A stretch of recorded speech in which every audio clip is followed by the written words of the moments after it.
Nós vamos continuar falando um pouquinho, no domingo nós falamos sobre batismo, o selo da adoção, nós falamos um pouco de adoção.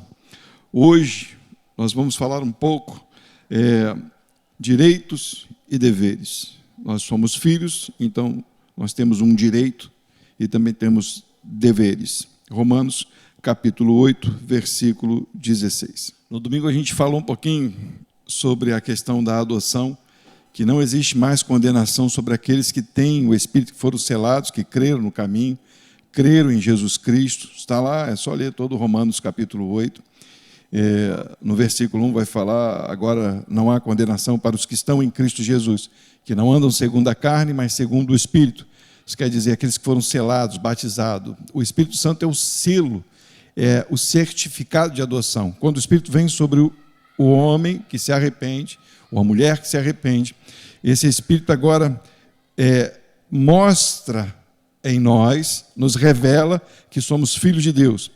E automaticamente Deus olha para nós e vê Jesus, porque cremos em Jesus, porque Jesus é o Filho perfeito. Então, essa é a nossa adoção. Jesus veio ao mundo, ele cumpriu aquilo que nós não cumpríamos, santo até o fim, morreu a morte mais terrível, morte de maldição, morte de cruz, e quando olhamos para ele, nós nos arrependemos, porque nós não conseguimos fazer o que era correto, o que era certo.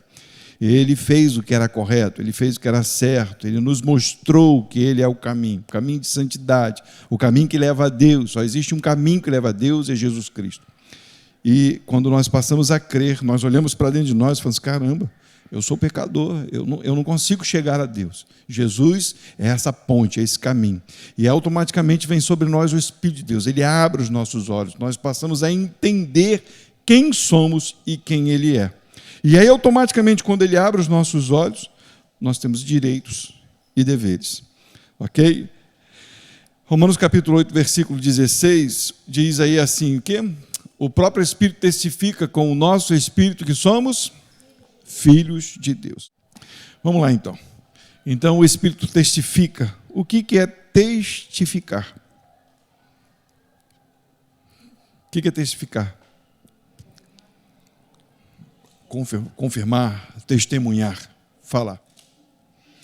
Então, o que diz aí é que o próprio Espírito, o Espírito de Deus, o Espírito que foi derramado, o Espírito de Deus que nos convenceu do pecado, da justiça, do juízo, testifica com o nosso Espírito. Vocês podem notar que o próprio Espírito é com letra maiúscula, é o Espírito que vem de Deus, é o próprio Deus. Ele que faz, ele que nos dá entendimento e executa em nós, como diz a Escritura, ele opera em nós tanto querer quanto efetuar. É esse Espírito, o Espírito de Deus, o próprio Deus, que habita no ser humano, é ele que vai dar testemunho ao nosso espírito, com letra minúscula, porque o homem é corpo, alma e espírito. Ele vai dizer ao nosso espírito que somos filhos de Deus. É ele que nos revela isso. No domingo nós chegamos a questionar isso, porque algumas pessoas têm dúvida. Como é que eu vou entender se eu sou filho de Deus? Como que eu ouço a voz do Espírito para saber se sou ou não filho de Deus? Se o Espírito de Deus fala comigo, então eu preciso ouvir. Olha, filho meu, eis que te digo, tu é meu filho. Alguma coisa desse tipo assim. Não! E tem gente que acha que dá estremelique, ou então que sentiu um arrepio nas costas, aí sabe que é filho de Deus. Ou então algumas pessoas acham que por vir à igreja, dar dízimo, fazer obra na igreja, limpar cadeira, pregar aqui na frente, tocar violão, cantar, é filho de Deus. Então a gente é muito filho de Deus, porque a gente vem terça, quarta, domingo, terça, quinta e domingo. E eu ainda trabalho na igreja, sou pastor de igreja. Meu Deus, eu sou um igrejado demais da conta, então eu sou demais filho de Deus, eu sou quase igual a Jesus.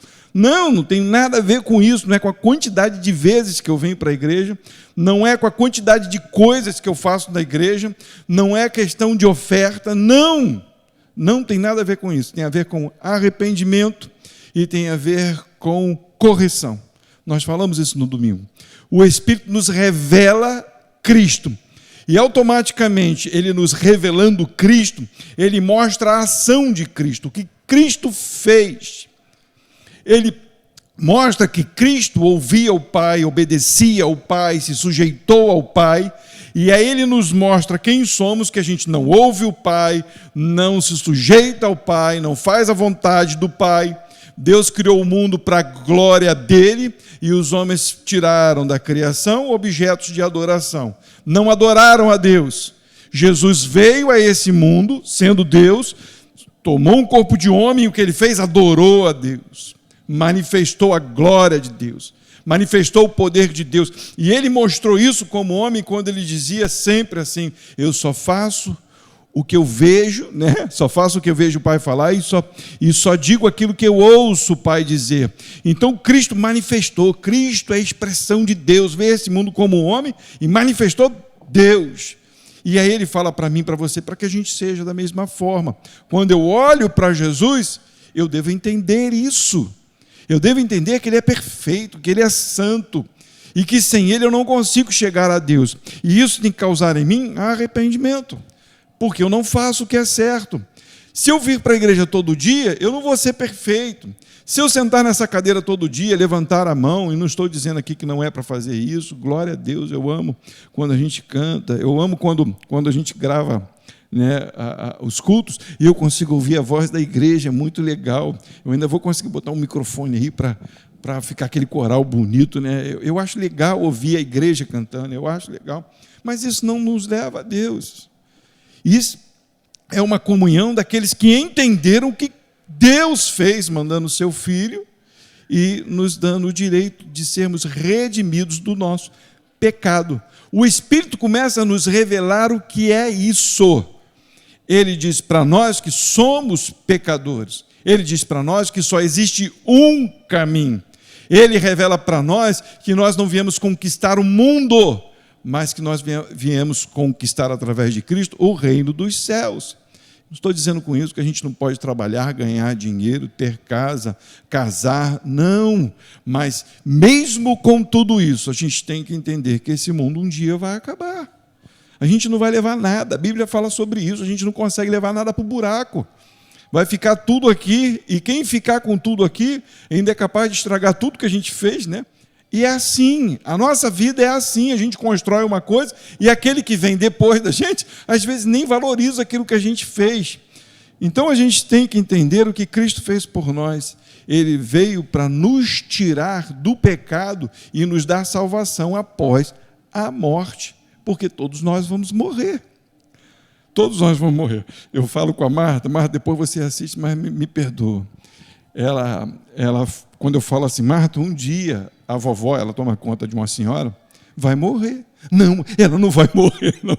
Ela chega a ser 90, 94, 95, sei lá. Vai morrer, gente, não tem outro caminho, não. A gente vai envelhecendo por causa do pecado, nós ficamos doentes e vamos morrer. Não tem outro caminho. E às vezes até a nossa morte chega antes do que a gente espera. Mas não é para temorizar as pessoas, é para entender que a nossa vida é por um período de tempo, nós temos um período, e o que a gente faz com esse período que Deus nos deu? A mensagem está sendo dita, o tempo é agora, de olhar para Deus, ver Jesus quem é, o que Ele fez por nós, nos rendermos e confessarmos os nossos pecados, para que a gente receba o Espírito de Deus, para que o Espírito de Deus testifique com o nosso Espírito que agora somos filhos de Deus e não filhos das trevas. Isso é legal demais, né? Vamos lá. Romanos capítulo 8, né? Só vou ficar em Romanos, né? Versículo 15. Esse versículo nós começamos no domingo, e hoje a gente vai dar uma destrinchadinha nele. Esse versículo é muito legal. Porque não recebeste o espírito de escravidão, para outra vez estardes em temor, mas recebeste o espírito de adoção de filhos, pelo qual clamamos, Abba, Pai, Paizinho, né? Aquela figura do filho que, papai, Abba é Paizinho, né? É a ideia do filho que chama pelo papai, sabe que a segurança está no pai. Mas o versículo vem falar para a gente, não recebeste o espírito de escravidão. Por que não recebeste o espírito de escravidão? Quando Jesus veio sobre nós, não podemos mais andar em temor, como se ainda estivéssemos escravos do pecado, porque o pecado nos leva à morte. Não somos mais escravos do pecado, mas, pastor, nós pecamos. Claro, está aqui o principal pecador. Sou pecador, mas o Espírito de Deus veio sobre nós, nos adotar, para que o pecado não nos leve mais à morte, não nos leve mais ao inferno. Então, o que a Bíblia diz para nós é: não tenha medo, não tenha temor, não ande debaixo da escravidão, ande no entendimento do Espírito que nós recebemos, que é o Espírito de adoção. Nós temos um Pai, nós podemos clamar a Ele, nós podemos buscar a face dele. Senhor, eis-me aqui. Abba, Paizinho, me ajuda, consola-me, me ajuda a andar neste caminho. Quando o Espírito de Deus vem sobre nós e ele nos revela o pecado, ele começa a nos constranger das coisas que a gente faz. Porque se o Espírito não nos constrange a isso, é esse fato que nos revela que o Espírito não está em nós. É muito interessante quando a gente vê algumas pessoas que têm um entendimento de obra de Deus, de fazer as coisas na casa do Senhor, de estudar para pregar, de fazer um monte de coisas, mas quando acaba a obra, o entendimento do religioso, ele sai para a rua e a vida dele é como se ele fosse o cão chupando manga, se eu posso dizer essa expressão, né? Não sei se é correto, mas ele vira o catiço. Ele vira pior do que o descrente, porque ele acha que ele cumpriu uma tarefa. E não há temor de dizer: Deus me perdoa. A gente vê nesse mundo gospel, o mundo gospel virou uma coisa ridícula, virou uma coisa horrenda, porque deixamos de falar do Evangelho para falar da vida do próximo. E o próximo tem dado ocasião para que a gente fale mal, para que o gospel fale mal. Você vê escândalos e escândalos de pastores, escândalos e escândalos.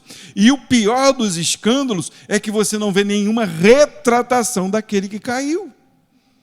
Eu me lembro uma vez, não sei se vocês conhecem um pastor, ele é bem famoso, da minha época, né? Claro, e hoje ainda prega, Jimmy Swaggart. Lembra desse homem? Chamado Jimmy Swaggart, alguém lembra? Ele pregava o evangelho com a Bíblia na mão assim. Ele caiu em adultério aquele homem. E foi um escândalo naquela época. Eu era bem pequenininho e aquilo me causou um constrangimento muito grande. Não por causa da queda, porque eu só fiquei sabendo da queda porque aquele homem foi no púlpito confessar o seu pecado, diante da igreja, diante da mulher e dos seus pastores. No púlpito.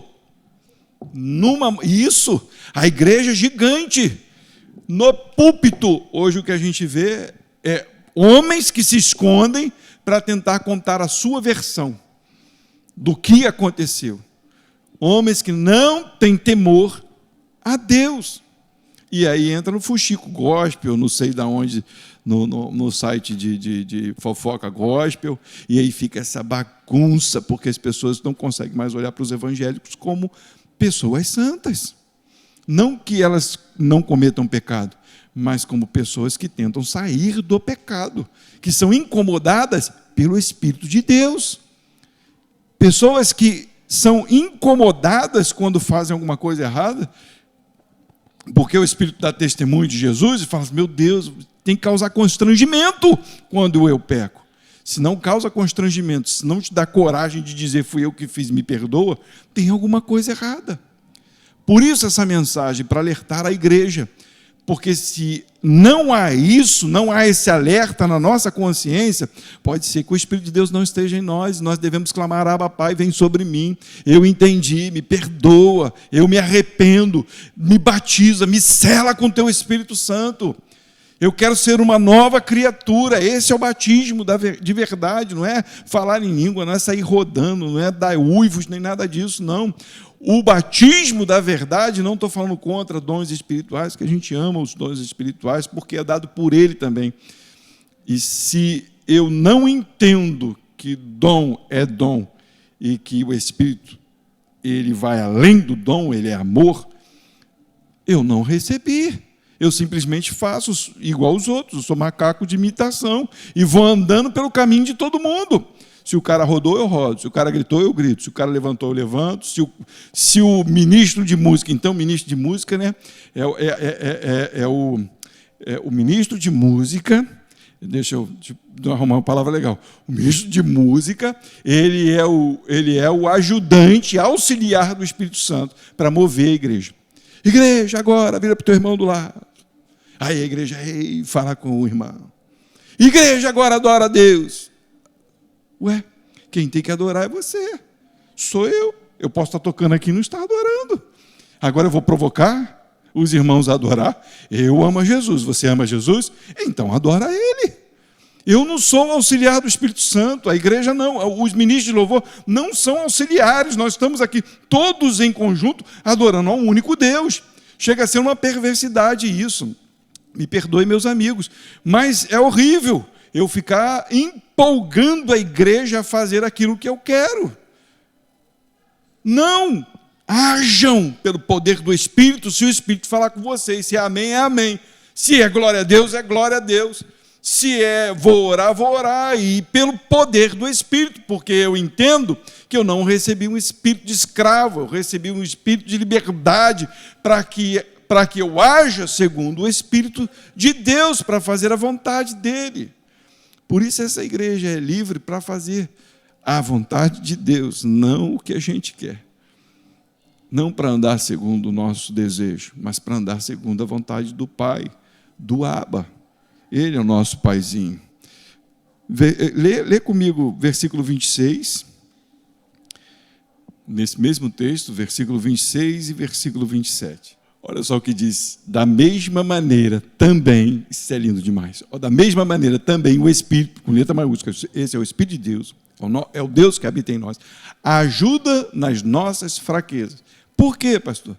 Está escrito, não sou eu que vou dizer, porque não sabemos orar, não sabemos o que havemos de pedir, algumas traduções não sabemos orar como convém,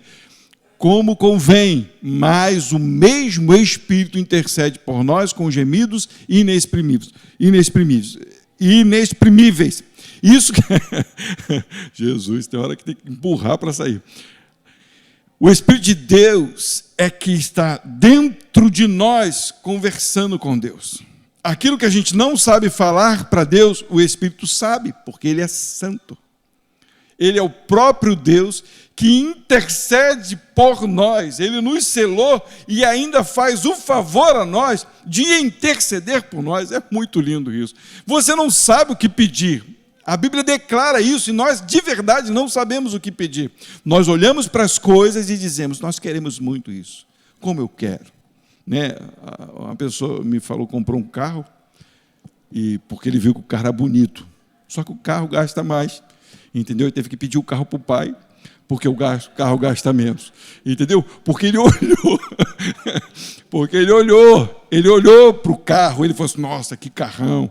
Só que aí, já viu, né? Olhou. Mas, só para usar como exemplo, às vezes nós fazemos isso com Deus. Nós olhamos e falamos, Deus, é assim que eu quero. E algumas mensagens, cuidado com essas coisas. As pessoas falam, diz para Deus como você quer. Mas você já perguntou como que Ele quer? Isso é sério, gente. A gente diz, Deus, eu quero assim, assado, eu quero dessa cor, eu quero que tenha assim, assim, assado. Ué, você agora manda em Deus? Cuidado.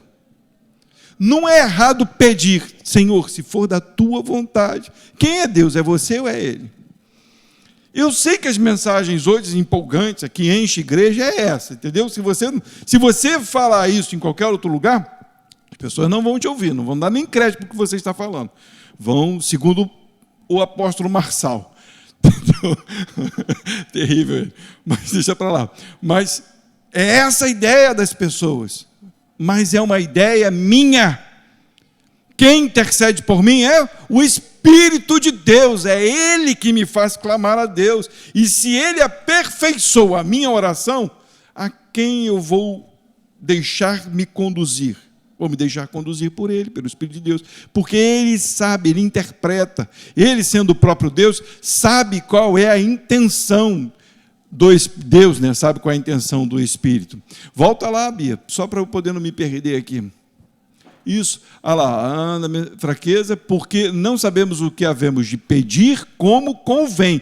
Havemos de pedir como convém, mas o mesmo Espírito intercede por nós com gemidos inexprimíveis. Aí sim, versículo 27, ele vai dizer: e aquele que examina, Deus examina os corações, sabe qual é a intenção daquele que está intercedendo, que é o Espírito, o próprio Espírito de Deus.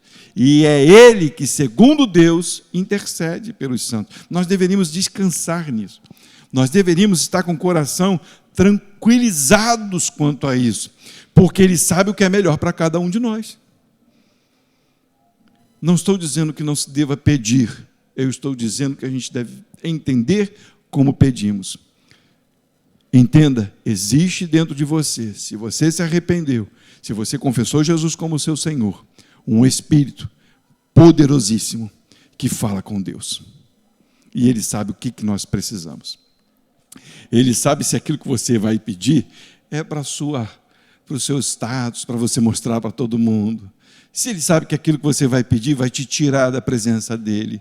É só você ver Paulo, né? E Paulo nem pediu nada, Paulo simplesmente foi ao terceiro céu.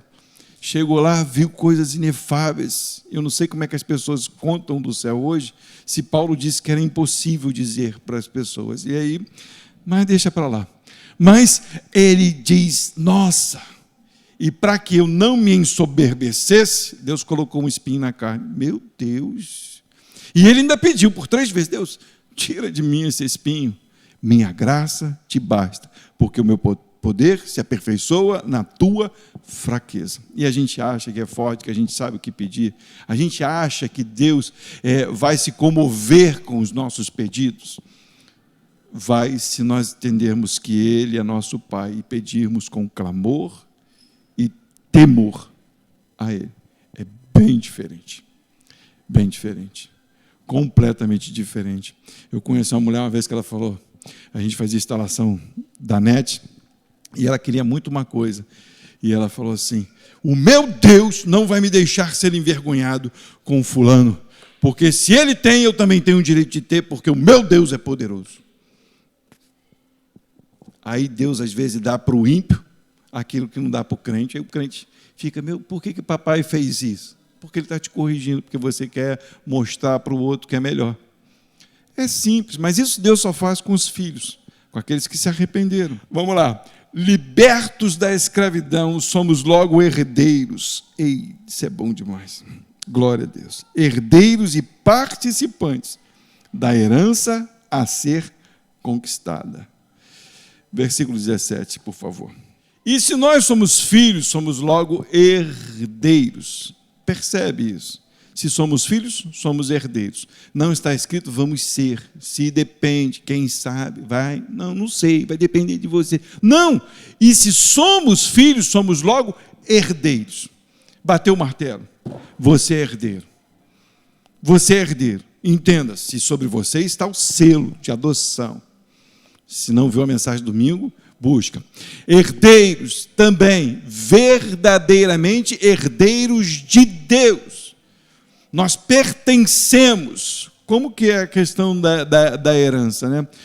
Na questão humana é quando morre o pai ou algum parente, né? Nós recebemos a herança, correto? Aí você fica com a herança. Só que essa herança é legal porque Deus não morre. Nós vamos ser participantes juntos com Deus da herança, e não só isso, percebe mais. E co-herdeiros de Cristo. A mesma coisa que foi dada a Cristo é dada aos seus filhos. A mesma herança.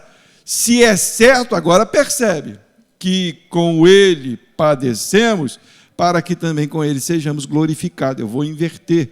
Se nós vamos ser glorificados porque somos herdeiros, é certo que temos o direito de padecer por essa glória. Nós passamos por sofrimentos, não para alcançar a glória, mas porque agora devemos testemunhar sobre esta glória, sobre esta herança. O problema do crente é que ele quer ganhar a glória, mas não quer passar pelo sofrimento. Ele não quer ter problemas. Ele acha que veio para a igreja vai acabar os seus problemas. Não estou dizendo que eu sempre abro esse parênteses aqui para que eu não fique mal interpretado. Ele acha que se vem para a igreja, acabam os problemas. Não pode ser que tenha problemas que acabem com a nossa oração, com o nosso clamor, com o nosso pedido,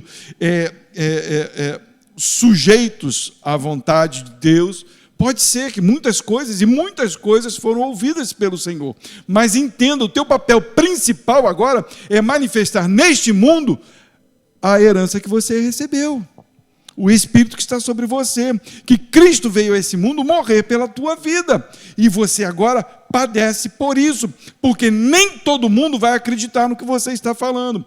Muitos vão virar as costas para vocês se vocês pregarem um evangelho genuíno. É fato. Isso aconteceu com Jesus. Jesus veio ao mundo, muitos creram nele. Creram porque viram os milagres. Mas nem todos ficaram. É um bom homem. Nossa, ele faz pães se multiplicar. De repente, se eu estivesse lá naquela época, eu falaria, Jesus, toda semana um pudim, né? Porque a gente fica empolgado. Nossa, ele faz pão e peixe multiplicar. Qual o problema de fazer um pudinzinho? Sempre no domingo, né? Naquele almoço especial. Mas nós nos tornamos interesseiros. Quando as pessoas olhavam para ele, ele cura, ele levanta defunto. Mas quando ele começou a falar do evangelho, e que ele morreria na cruz, e que era para as pessoas se arrepender dos seus pecados, estavam lá todo mundo, crucifica, crucifica, crucifica. Muitos foram curados por ele.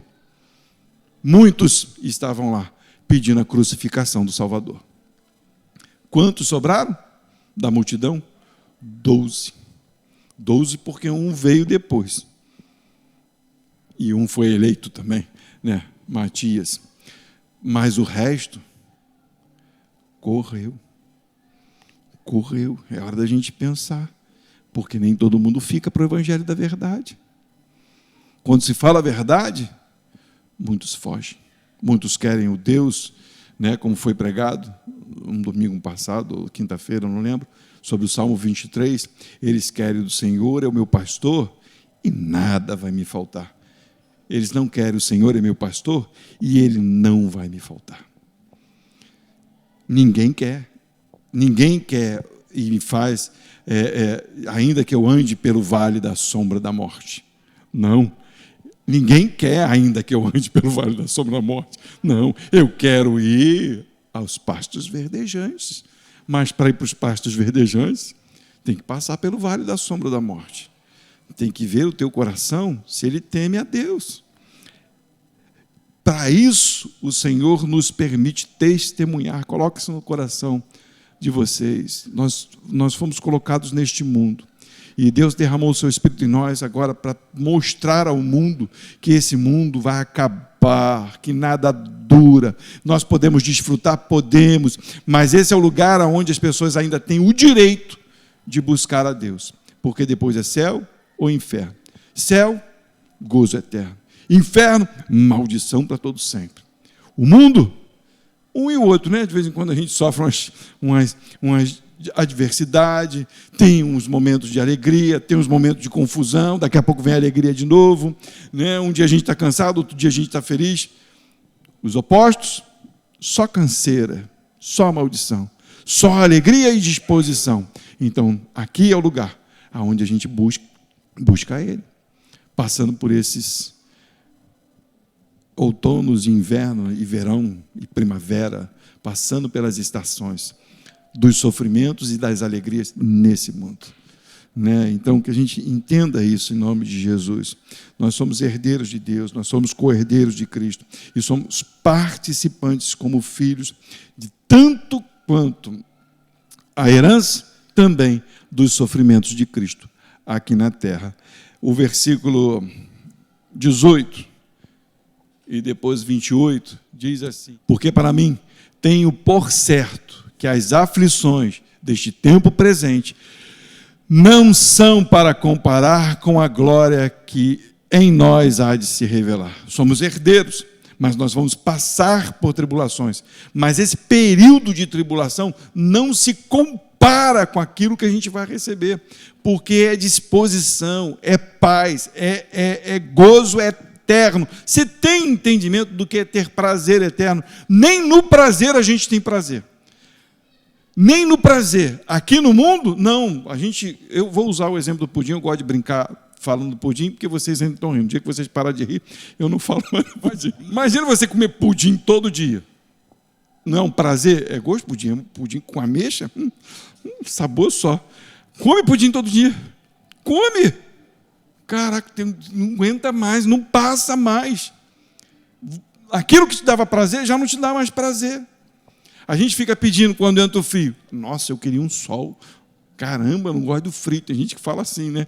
Quando chega o sol, meu Deus, por que tanto calor? Ah, meu Deus, está me derretendo.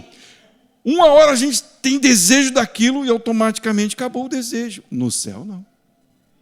Prazer eterno.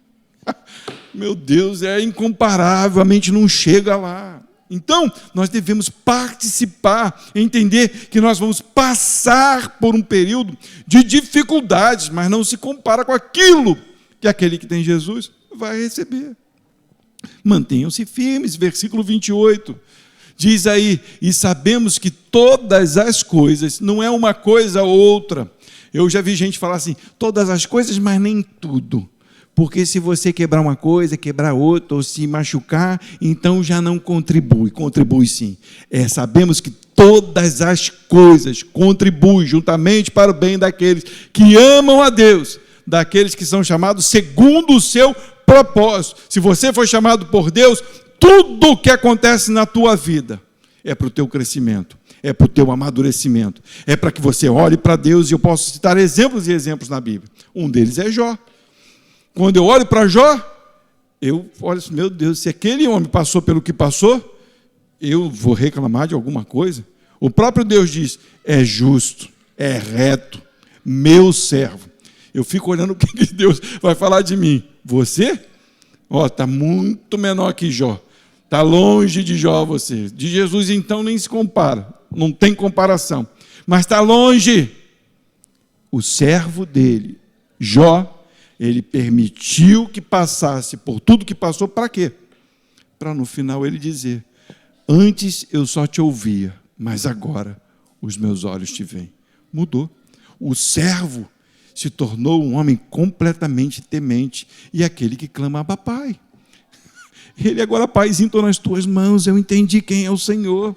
Eu só ouvi o pastor falando na igreja, né? Contemporizando aqui, é assim que fala? Então tá.